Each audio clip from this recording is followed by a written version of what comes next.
Hi friends, welcome back. കഴിഞ്ഞ വീഡിയോയിൽ നമ്മൾ ഒരു പോർട്ട്ഫോളിയോയുടെ റിസ്ക്കും റിട്ടേണും എങ്ങനെ കണ്ടുപിടിക്കാമെന്ന് പഠിച്ചു അല്ലേ. അപ്പം ഞാൻ പറഞ്ഞു, അതിനകത്ത് നമ്മൾ ഡിസ്കസ് ചെയ്തിരുന്നു, പോർട്ട്ഫോളിയോയ്ക്കകത്ത് നമ്പർ ഓഫ് അസറ്റ്സ് കൂടുന്തോറും അതിൻ്റെ വേരിയൻസിനെ കാട്ടിലും ആ ഇൻഡിവിജ്വൽ അസറ്റ്സ് തമ്മിലുള്ള കോവേരിയൻസിന്റെ ഇമ്പോർട്ടൻസ് കൂടി വരുമെന്ന് പറഞ്ഞു അല്ലേ. ഒരു പോർട്ട്ഫോളിയോയ്ക്കകത്ത് n അസറ്റ്സ് ഉണ്ടെങ്കിൽ അതിന് n വേരിയൻസസും n into n minus 1/2 distinct കോവേരിയൻസും ഉണ്ടെന്ന് നമ്മൾ പറഞ്ഞു അല്ലേ. എന്താണ് യുണീക്ക് അല്ലെങ്കിൽ ഡിസ്റ്റിങ്ക്ട് കോവേരിയൻസും ടോട്ടൽ കോവേരിയൻസും തമ്മിലുള്ള വ്യത്യാസവും നമ്മൾ കഴിഞ്ഞ വീഡിയോയിൽ പറഞ്ഞിരുന്നു. അപ്പം ഈ കോവേരിയൻസ് എന്ന് പറയുന്ന ഒരു ടേം ഒരു ഇമ്പോർട്ടൻ്റ് ആണെന്ന് നമുക്ക് മനസ്സിലായി. ഇനി ആ കോവേരിയൻസിനെ നമുക്ക് എങ്ങനെയാണ് കണ്ടുപിടിക്കേണ്ടത്, അല്ലെങ്കിൽ അതിനെ ചുമ്മാ ഹിസ്റ്റോറിക്കൽ ഡേറ്റ ഇട്ട് കാൽക്കുലേറ്റ് ചെയ്താൽ മതിയോ, അങ്ങനെയുള്ള കാര്യങ്ങൾ ഈ വീഡിയോയിൽ കാണാം. Previously, we saw that within a portfolio, the covariances between individual asset pairs become increasingly important as the number of assets in the portfolio increases. We can calculate the covariance in different ways. അതായത് നമുക്ക് covariance between the two assets can be calculated in different ways. അതിലൊന്നെന്ന് പറയുന്നത് നമ്മൾ പഠിച്ചതും common ആയിട്ട് use ചെയ്യുന്നതുമായിട്ടുള്ള historical data ഉപയോഗിച്ചിട്ടാണ്. അതായത് എങ്ങനെയാണ് ഹിസ്റ്റോറിക്കൽ ഡേറ്റ ഉപയോഗിച്ച് കോവേരിയൻസ് കണ്ടുപിടിക്കുന്നത്? നമ്മൾ ഓൾറെഡി പറഞ്ഞിരുന്നു, അതിന്റെ പാസ്റ്റ് ഡേറ്റ എല്ലാം എടുത്ത്, രണ്ട് സ്റ്റോക്കുകളുടെ പാസ്റ്റ് ഡേറ്റ എടുത്ത് അവരുടെ എക്സ്പെക്റ്റഡ് റിട്ടേൺ കണ്ടുപിടിച്ചിട്ട് ആ എക്സ്പെക്റ്റഡ് റിട്ടേൺ, ആ ഓരോ റിട്ടേണും ആ എക്സ്പെക്റ്റഡ് റിട്ടേണിൽ നിന്നും എത്രത്തോളം വേരി ചെയ്യുന്നു എന്ന് കണ്ടുപിടിച്ചിട്ട് അതിന്റെ പ്രോഡക്റ്റ് എടുക്കുന്നു. എന്നിട്ട് അതിന്റെ സം എടുത്തിട്ട് നമ്മൾ കോവേരിയൻസ് കണ്ടുപിടിക്കുന്നു അല്ലേ. അപ്പം എന്താണ് കോവേരിയൻസ്? അങ്ങനെ കണ്ടുപിടിക്കുമ്പോൾ എന്താണ് നമുക്ക് തരുന്നത്? ഒരു സ്റ്റോക്ക് അതിന്റെ എക്സ്പെക്റ്റഡ് റിട്ടേണിനേക്കാൾ മുകളിലേക്ക് പോകുമ്പോൾ മറ്റേ സ്റ്റോക്കും അതിന്റെ എക്സ്പെക്റ്റഡ് റിട്ടേണിനേക്കാൾ മുകളിലേക്കാണോ പോകുന്നത് അതോ താഴേക്കാണോ പോകുന്നത് എന്നുള്ളത് വെച്ചിട്ട് നമുക്ക് കോവേരിയൻസിന്റെ സൈൻ നമുക്ക് കിട്ടും അല്ലെ. രണ്ടും ഒരേ ഡയറക്ഷനിലാണ് പോകുന്നതെങ്കിൽ നമുക്ക് പോസിറ്റീവ് സൈനും, രണ്ടും ഓപ്പോസിറ്റ് സൈഡിലാണ് പോകുന്നതെങ്കിൽ നമുക്ക് നെഗറ്റീവ് സൈനും കിട്ടും. കോവേരിയൻസ് നെഗറ്റീവ് വരുന്നതാണ് നമ്മളുടെ ഡൈവേഴ്സിഫിക്കേഷന് നല്ലത്. അതാണ് first method, historical data. Historical data ഉപയോഗിക്കുമ്പോൾ ഉള്ള പ്രശ്നം, അത് ബാക്ക്വേർഡ് ലുക്കിംഗ് ആണ്. കഴിഞ്ഞ വർഷങ്ങളിൽ നടന്നത് വെച്ചിട്ടാണ് നമ്മൾ ഈ പറഞ്ഞ കോവേരിയൻസ് കണ്ടുപിടിച്ചത്. രണ്ടാമത്തെ മെത്തേഡ് എന്ന് വെച്ചാൽ മാർക്കറ്റ് മോഡൽ റിഗ്രഷൻ എന്ന് പറയുന്ന ഒരു മെത്തേഡാണ്.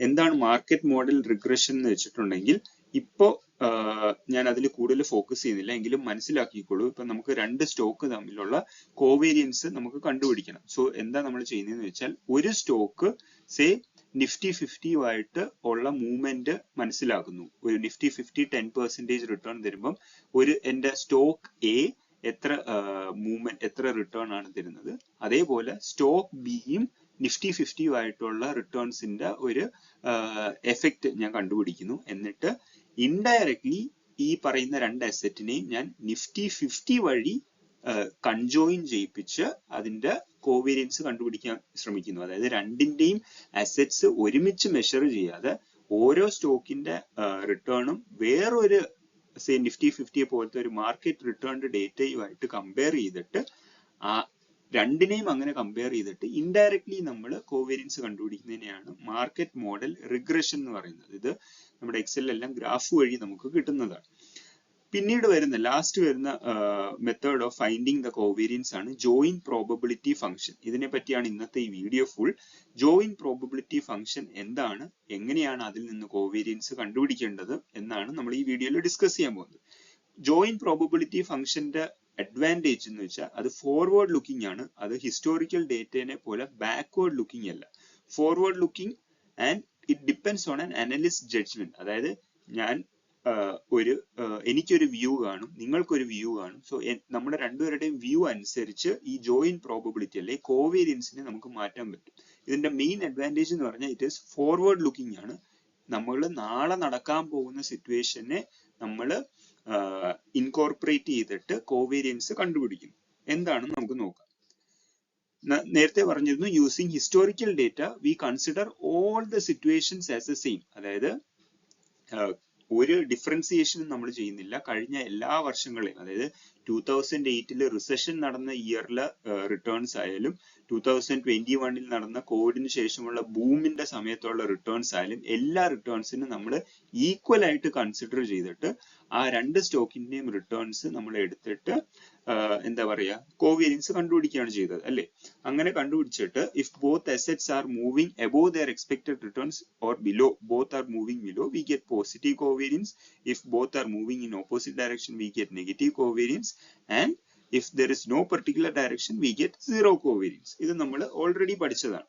അതായത് കഴിഞ്ഞ വർഷങ്ങളിലുള്ള എല്ലാ റിട്ടേൺസിനും നമ്മൾ ഈക്വൽ പ്രോബബിലിറ്റി ഇട്ട് കൊടുക്കുകയാണ്, ഈക്വൽ ചാൻസ്. നമ്മൾ ഒരു ഡിഫറൻസിയേഷനും നമ്മൾ ചെയ്യുന്നില്ല. We gave equal probability for all the previous return observation. It is backward looking.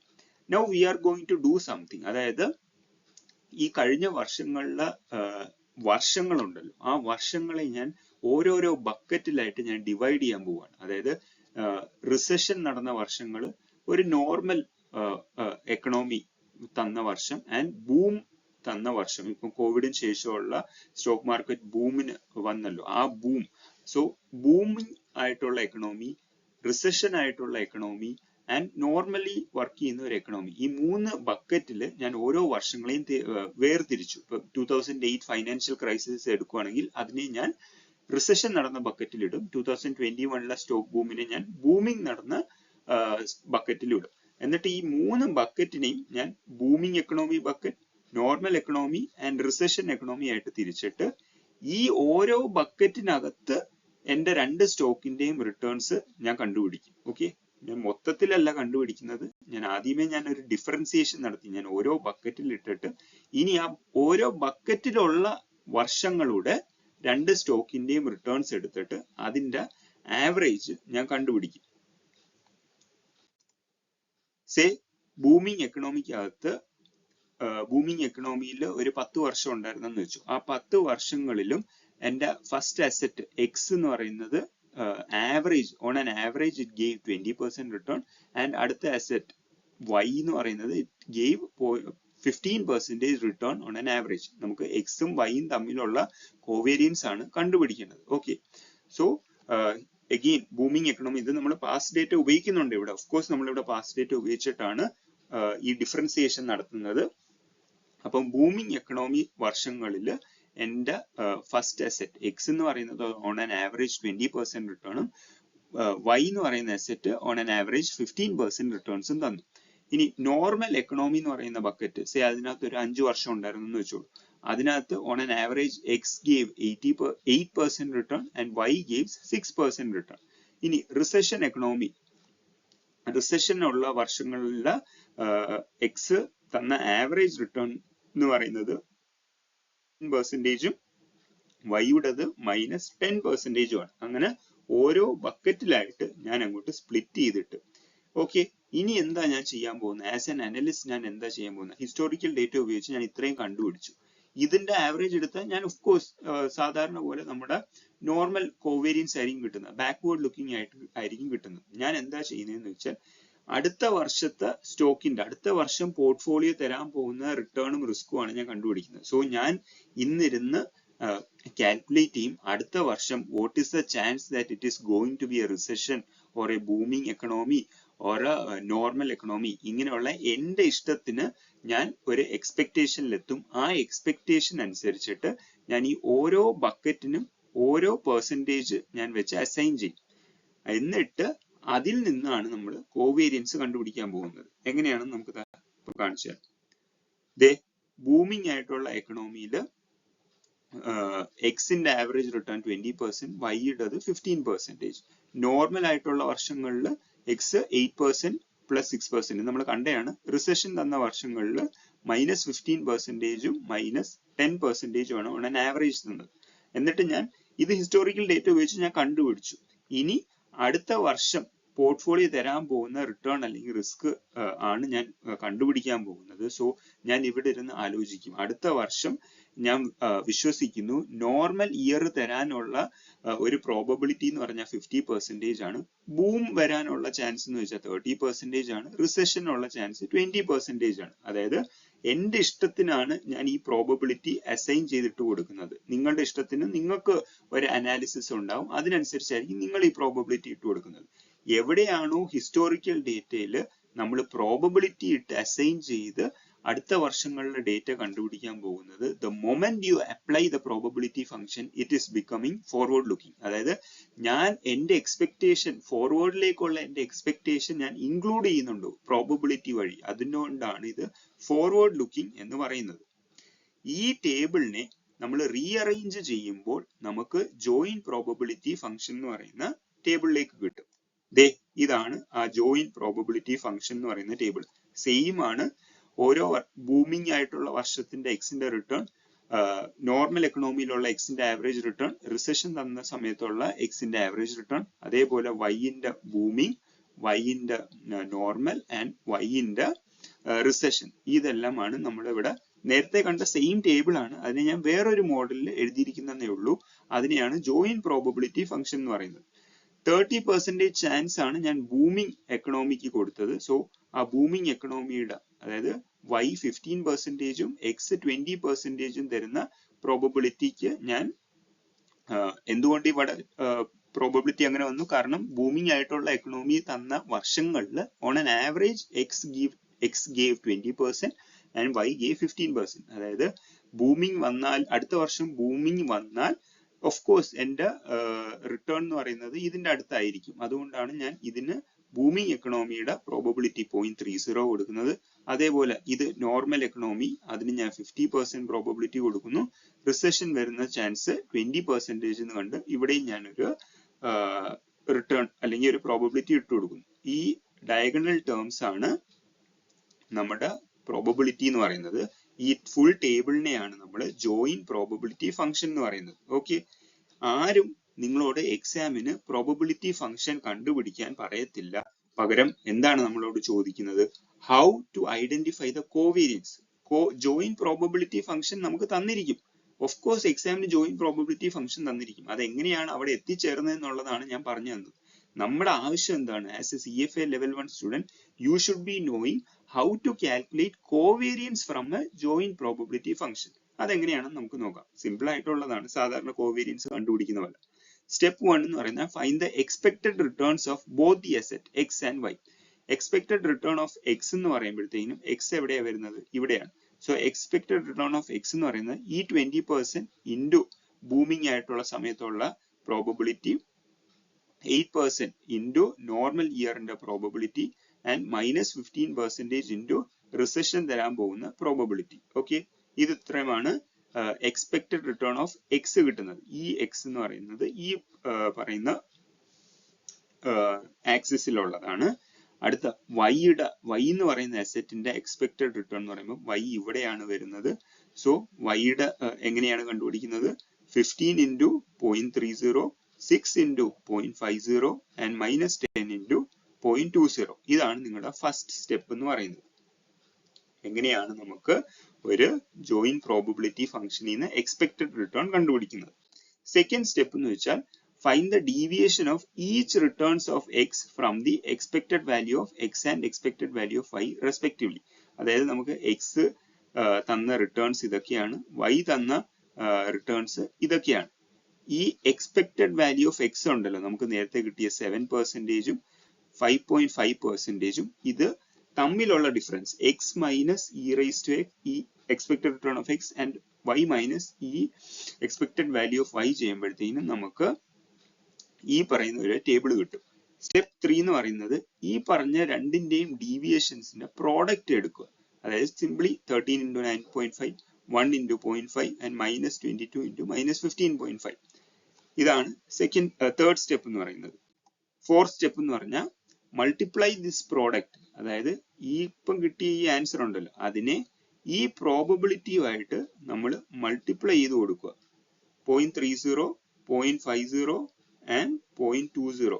അതായത് 123.5 into 0.30, 0.5 into 0.50 and 341 into 0.20 ചെയ്യുമ്പോഴത്തേക്കും നമുക്ക് പ്രോബബിലിറ്റി വെയ്റ്റഡ് പ്രോഡക്റ്റ് കിട്ടും. ഓക്കെ, പ്രോബബിലിറ്റി ഇട്ട് നമ്മൾ മൾട്ടിപ്ലൈ ചെയ്യണം. ഈ സ്റ്റെപ്പാണ് സ്റ്റുഡൻസ് എപ്പോഴും മറന്നു പോകുന്നതും തെറ്റിക്കുന്നതും. സോ ഈ സ്റ്റെപ്പ് നമ്മൾ മറന്നു പോകരുത്. നമുക്ക് പ്രോഡക്റ്റ് ഓഫ് ദ ഡീവിയേഷൻ വരെ കറക്റ്റ് ആയിട്ട് കണ്ടുപിടിച്ചിട്ട് പ്രോബബിലിറ്റി ഇട്ട് മൾട്ടിപ്ലൈ ചെയ്ത് ഡയറക്ട്ലി അവര് ഈ പറയുന്ന പ്രോബബിലിറ്റി എന്താ പറയാ വെയ്റ്റഡ് പ്രോഡക്റ്റിലേക്ക് പോകും. അങ്ങനെ ചെയ്യരുത്. പ്രോബബിലിറ്റി ഇട്ട് നമ്മൾ മൾട്ടിപ്ലൈ ചെയ്യണം. Then comes the fifth step, അതായത് ഈ പ്രോബബിലിറ്റി വെയ്റ്റഡ് പ്രോഡക്റ്റിന്റെ സം എടുത്താൽ മതി നമുക്ക് ആ രണ്ട് അസറ്റിന്റെയും തമ്മിലുള്ള കോവേരിയൻസ് കിട്ടും. Covariance of returns between the asset X and asset Y is positive 105.5 എന്ന് കിട്ടും. ഓക്കെ, ഇങ്ങനെയാണ് നിങ്ങൾക്ക് ഒരു ജോയിൻ പ്രോബബിലിറ്റി ഫംഗ്ഷനിൽ നിന്നും നമുക്ക് എന്താ പറയാ കോവേരിയൻസ് കണ്ടുപിടിക്കാനുള്ള സ്റ്റെപ്പ്. വളരെ ഈസി ആണല്ലേ? നിങ്ങൾ ഇത് സോൾവ് ചെയ്തപ്പോൾ നിങ്ങൾക്ക് ചിലരെങ്കിലും മനസ്സിലാക്കി കാണും, we followed the same step as that of finding a normal covariance. നമ്മൾ നേരത്തെ ക്ലാസ്സിൽ പഠിച്ച നോർമൽ കോവേരിയൻസ് എങ്ങനെയാണോ കാൽക്കുലേറ്റ് ചെയ്യുന്നത് അതേപോലെ തന്നെയാണ് ഇതും കാൽക്കുലേറ്റ് ചെയ്യുന്നത് നമ്മൾ കണ്ടുപിടിച്ചു. Except that we do not divide by n or n-1, അതായത് സാമ്പിൾ കോവേരിയൻസും പോപ്പുലേഷൻ കോവേരിയൻസും അത് n-ഉം n-1 വെച്ച് ഡിവൈഡ് ചെയ്യുന്നില്ല. പകരം we multiply it with the probability for each returns. ഇതേ ഉള്ളൂ ഇവിടുത്തെ വ്യത്യാസം എന്ന് പറയുന്നത്. ഇനി അത് തീർന്നു. ഇനി ലാസ്റ്റ് വൈൻഡ് അപ്പ് ചെയ്യുന്നതിന് മുന്നേ CFA നമ്മളെടുത്ത് ഇൻഡിപെൻഡന്റ് വേരിയബിൾസും അൺകോറിലേറ്റഡ് വേരിയബിൾസും തമ്മിലുള്ള ഒരു വ്യത്യാസം അവർ ഡിസ്ക്രൈബ് ചെയ്യുന്നുണ്ട്. ഇൻഡിപെൻഡന്റ് വേരിയബിൾസ് എന്ന് വെച്ചാൽ അവർ തമ്മിൽ ഒരു ബന്ധവും ഇല്ല. അതായത് ചെന്നൈയിലുള്ള ഹ്യൂമിഡിറ്റിയുടെ അളവും ഡൽഹിയിലുള്ള മരങ്ങളുടെ എണ്ണവും തമ്മിൽ ഒരു ബന്ധവും കാണത്തില്ല അല്ലെ? അതായത് ഇൻഡിപെൻഡന്റ് ആണ്. എനിക്ക് ചെന്നൈയിലെ ഹ്യൂമിഡിറ്റി വെച്ച് ഡൽഹിയിലെ മരങ്ങളുടെ എണ്ണം കണ്ടുപിടിക്കാൻ പറ്റത്തില്ല. അത് കംപ്ലീറ്റ്ലി ഇൻഡിപെൻഡന്റ് ആയിട്ടുള്ള വേരിയബിൾസ് ആണ്. Knowing one relation does not tell about the other value. There is no linear relation and there is no non linear relation also. Zero relation ആണ്. അൺകോറിലേറ്റഡ് വേരിയബിൾസ് എന്ന് പറഞ്ഞാൽ they have no linear relationship. അതായത് correlation എന്ന് പറയുന്ന term, നമ്മൾ നേരത്തെ പഠിച്ച correlation എന്ന് പറയുന്ന ടേം 0 ആയിട്ട് കിട്ടും. there is no linear relation between them, but they still could have non-linear relations. say HDFC സ്റ്റോക്കും ഗോൾഡിന്റെ റിട്ടേൺസും ആയിട്ട് ലീനിയർ റിലേഷൻ ഒന്നും കാണത്തില്ല. മേ ബി അതിനൊരു അവർ തമ്മിൽ ഒരു നോൺ ലീനിയർ റിലേഷൻ കാണും. എന്താണ് നോൺ ലീനിയർ റിലേഷൻ? ആദ്യത്തെ 5% 0 റിട്ടേൺസ് ആയിരിക്കും. then 5 to 10% 10% റിട്ടേൺസ് വരും. അങ്ങനെ അതായത് ലീനിയർ ആയിട്ടല്ല പോകുന്നത്, നോൺ ലീനിയർ ആയിട്ട് ഒരു റിലേഷൻ പോകും. therefore നമുക്ക് മനസ്സിലാക്കേണ്ടത് independent variables are uncorrelated but not all uncorrelated variables are independent. HDFC സ്റ്റോക്കും ഗോൾഡും തമ്മിൽ ലീനിയർ റിലേഷൻ ഇല്ലാത്തത് കൊണ്ട് നമ്മൾ അൺകോറിലേറ്റഡ് അതിനെ വിളിക്കും. പക്ഷെ അത് ഇൻഡിപെൻഡന്റ് ആണോ? അല്ല. നമുക്ക് HDFCയുടെ സ്റ്റോക്ക് വെച്ച് ഗോൾഡിന്റെ റിട്ടേൺസ് കാൽക്കുലേറ്റ് ചെയ്യാൻ പറ്റും. So they are dependent, they are not independent. If two variables are uncorrelated, രണ്ട് വേരിയബിൾസ് അൺകോറിലേറ്റഡ് ആണെങ്കിൽ നമ്മൾ പറഞ്ഞു അവിടുത്തെ കോറിലേഷൻ ഈസ് ഈക്വൽ ടു 0 ആണ്. കോറിലേഷൻ 0 ആകുമ്പോഴത്തേക്കും നമ്മുടെ പോർട്ട്ഫോളിയോ വേരിയൻസിന്റെ ഇക്വേഷനിലെ ഈ ഫുൾ ടേം ഉണ്ടല്ലോ, ഈ ഫുൾ ടേം അങ്ങ് 0 ആയി പോകും. എങ്ങനെയാണ്? കോവേരിയൻസ് എന്താണ്? കോറിലേഷൻ ഇൻറ്റു σ1 ഇൻറ്റു σ2 ആണ്. Standard deviation of first asset into standard deviation second asset. So ഈ ഫുൾ ടേം 0 ആയിട്ട് പോകും. 0 ആയിട്ട് പോയാൽ നമുക്ക് ബാക്കി വരുന്നത് portfolio variance is a weighted sum of the individual assets variance. ഇതാണ് ഇൻഡിപെൻഡന്റും അൺകോറിലേറ്റഡ് വേരിയബിൾസും തമ്മിലുള്ള ബന്ധം. സോ അടുത്ത വീഡിയോയിൽ നമുക്ക് ബാക്കിയുള്ളത് കാണാം. Thank you.